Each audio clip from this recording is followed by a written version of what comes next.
This is Chris, and welcome to Chris Swift Studio. And today we're going to be going over a lot. We're going to be going over a lot of details about audio effects in Final Cut Pro 10 and how to tweak them and use them to your advantage. Thanks for tuning in.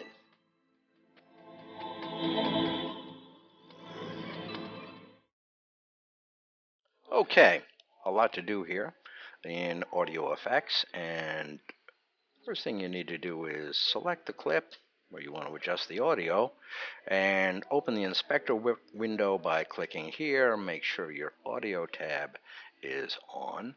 And the first thing we're going to do actually is not technically audio effects, but never mind. In here we have another video called equalization where we go into this in much greater detail, but you do have some presets here that you can choose from, and these would change the equalization or the frequency of your audio, and that is a kind of an effect, so I wanted to point that one out. But mostly what we're going to be doing today is the properly called audio effects. Now, the way to take a look at them is to click on your effects browser icon, and at the very top you'll see video, and come all the way down to audio.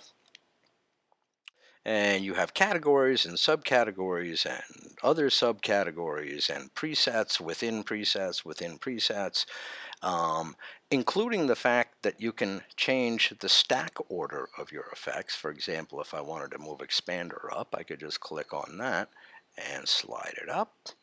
You have probably thousands and thousands of different ways to play with your audio. Now, I'm not going to be doing all of those, but I have selected an array that maybe you will find most useful. And the first one is going to be called limiter. You can find that under levels, and there it is there. To apply the effect, all you have to do is, with your clip selected, double click on the name and it will be applied to the clip. Now the other thing you can do, and there are so many of these categories you won't even really be quite sure how they sound, all you really need to do is hover your cursor over the effect name and then press the space bar, and you can listen to the effect, the default setting of the effect.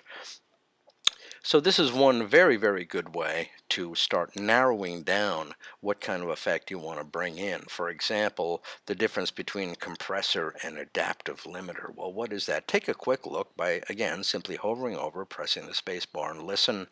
If you don't like it, come on over to the other one and do the same thing.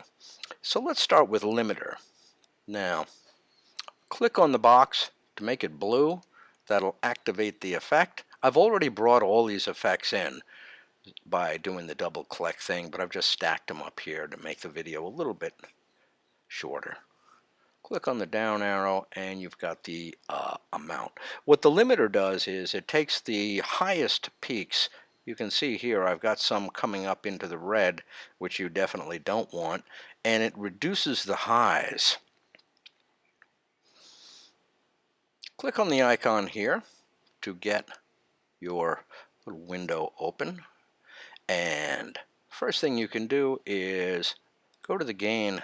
Now as I reduce the gain, you're also going to see the amount slider change. So when I reduce that, bring that down, let's do it kind of radically so you can see the effect more clearly coming in. What you see is those highs dropping. Now the lows drop a little bit too, if you noticed, but they don't drop as much as the highs. So now what I can do is just bring it back up and tweak this, maybe at about minus 3.5 decibels. Wait for that effect to come in, and always check out the waveform on the clip. Maybe a little bit higher. There we go. The effect is starting to come in. I'm still peaking up on the reds here, but the basic idea is just tweak that down, tweak your gain down until it kills the peaks. This is really good if you've got voiceovers or some part of a dialogue in your movie where suddenly someone is speaking much louder than the rest of the people, and instead of going back and having to keyframe every one of these reds and drag it down manually, this is a real quick and dirty way to do that. Okay. If you want to reset your values, click on the back arrow And now I will just go ahead and turn that one off. And let's try compressor. Let's turn on that. What compressor does is it will tighten up the dynamic range of your audio. So for example, if you look over here, from the highest of the high to the lowest of the low, there's the dynamic range right in here, the difference between the highest and the lowest. So what the compressor is going to do, what the compressor is going to do, let's get that on. Turn that on, click on that, and you can see, I want to point out here that you could have two of these little control panels, if you will, open at the same time. So this is for limiter and this is for compressor. So if you have both of these turned on, what you can do is simply hit the space bar, play your clip, and then you can fool around with your dials and controls here to see what kind of effect that's going to have. Again, you could do it individually, or you could have any one of a number of these interfaces open. We're finished with limiter, so let's get out of that one and come right down to the compressor. As I said, the compressor is going to shrink up that dynamic range. Now, first thing you want to look at is the ratio right here. If I pull my ratio down to 1 to 1, well, nothing's going to happen whatsoever. You can see if I've got minus 20 on the input, I've got minus 20 on the output. So you're only going to start really seeing the effects when you bring this guy up, and maybe somewhere around 4.1, 4.0 is pretty good. Now, you didn't really see much happening there. It seemed like the louds got a lot louder. So what you would want to do there is pull your gain down a little bit, and you can see the form changing in the graph. There we go. And I do want to kind of radicalize these settings to make the adjustments much more obvious as to what's going on. Then you can fine tune it yourself. Now look what happens with the compressor threshold. The threshold is telling you that only in volumes above this setting of minus 20 decibels will your effect begin to kick in. So if I set this up at 0 decibels, well, pretty much nothing's going to happen. Let me pull this down all the way to minus 50 decibels, so my effect should kick in for everything.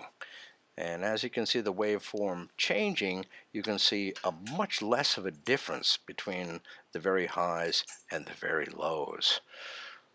Okay, now you might want to use this. There are many different creative ways to use this, but one way you might use it is if, for example, you're having a couple that has a conversation at a table in a restaurant, and all of a sudden you want to sort of, accentuate the background volume, make less of a difference in how loud the couple's conversation is compared to the background. Let's turn this guy off. Turn off that control panel. And let's move on to expander. And again, all these can be found down here. And there's expander right there. Okay, on that, get it going, activate it. And what the expander does is kind of the opposite of the compressor. It increases the dynamic range. Let's take a look at expand that. See if we have any defaults for expander. Yes, we do. We have 3 defaults there, or sorry, 3 presets we can choose there.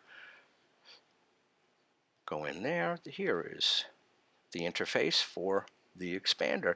Now, on the last one, on the compressor, you noticed all those ratios were either 1 to 1 or higher than 1 to 1, and this one obviously is less. You go less than 1. So if I were to bring this way down, it's going to start pulling apart the highs and the lows. And if I wanted to affect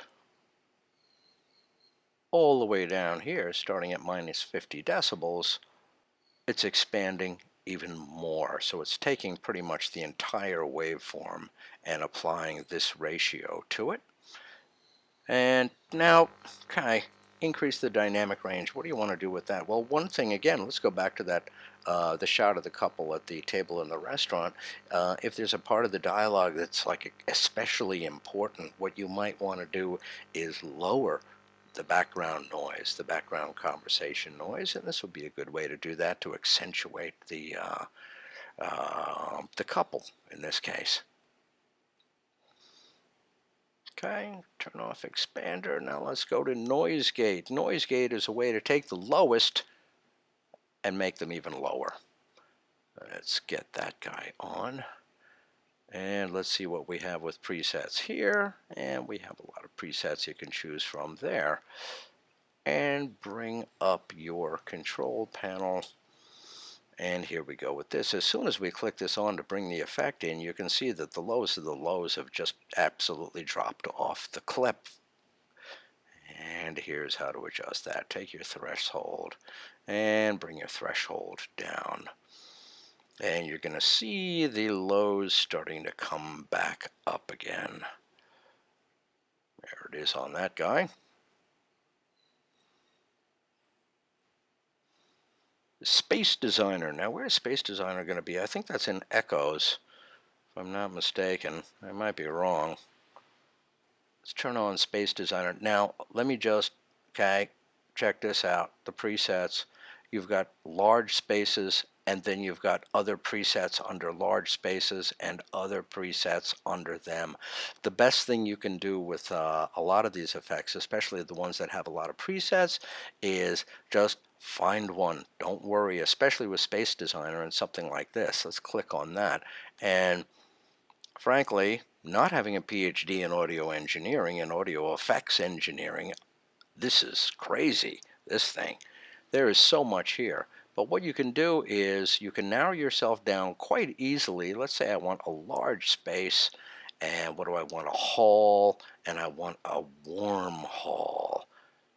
Now, when I do that, click around some of these guys, and you'll see an effect already come in. So now, hopefully, by getting the preset, you can narrow yourself down quite well. And from there, you can start playing around, hit the space bar, play your clip, and as you play your clip, you'll dynamically hear the changes coming in. Okay, let's reset the parameters. Turn that off and off. And echo delay. Echo delay is very cool, especially for things like denoting a confusion or disorientation. You can either apply an echo to music or you can apply it to dialogue, and it's pretty good for that. Now, if I remember right, you get all right, very few, almost no options there. The big value of this one actually is just click right there and bring this guy up. Here you can make some real handy dandy nice adjustments where here's the main guy, and click and drag and come up.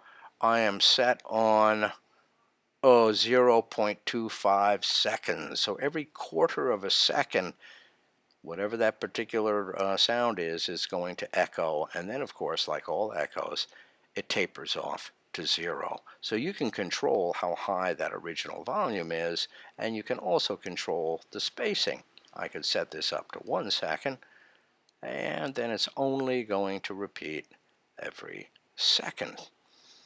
Echoes are pretty cool. Disorientation and confusion.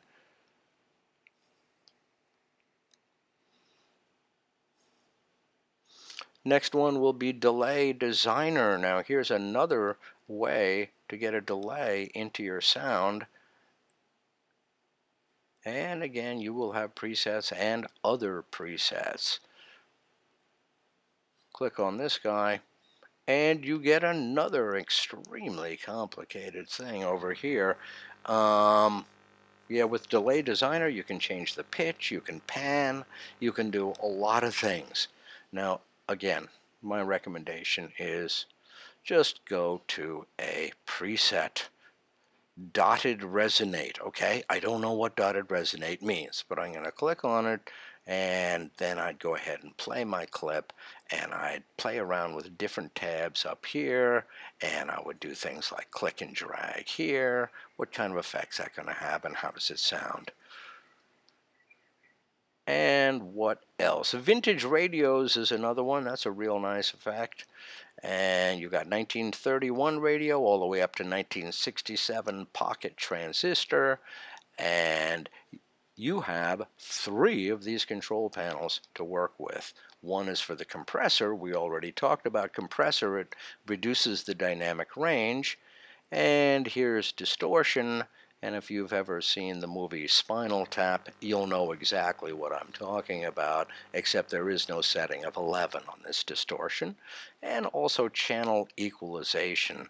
So there you go. Check out, again, our equalization video to get a much better idea of what you're doing in here and how to play around with this stuff, which is actually great fun.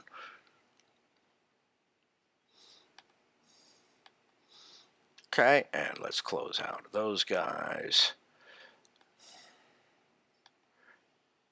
And now the last thing I wanted to go over with you guys was animation and how to animate these effects. Let's turn on the limiter. I want to do that. Now, let's take it a couple of ways. What I want to do in the very beginning is have the amount of the effect all the way at 0 at the beginning of the clip. Or let's not take the beginning. Let's take it right there. Now, I'm going to click on the keyframe right here, and I'm going to select an amount of -8. And now again, I'll do this as quickly as I can. You'll be able to fine tune this better. I'll move it up a little bit, and then I'll set another keyframe by clicking there and move it all the way up to 10. Now, let's see what exactly is going on here. Do a right click on your clip and choose Show Audio Animation. Now, when you show the audio animation, here you have all the effects that I've already applied. I only have one actually working, if you will, right now, which is the limiter, and that's why it's green, but I have all the others down here. Now, here are my two keyframes I put in there, and by clicking that down arrow, you get a much better idea of what's happening here. Here it is killed to 0, and now the effect of the limiter slowly comes in. Now to change these keyframes, you can simply hover over the guy, do a click and a drag. Now I'm dragging this down a little bit. I cannot drag up and down, left and right at the same time. So if I like that one, leave it, release the click. Now click again, and now I can move right and left.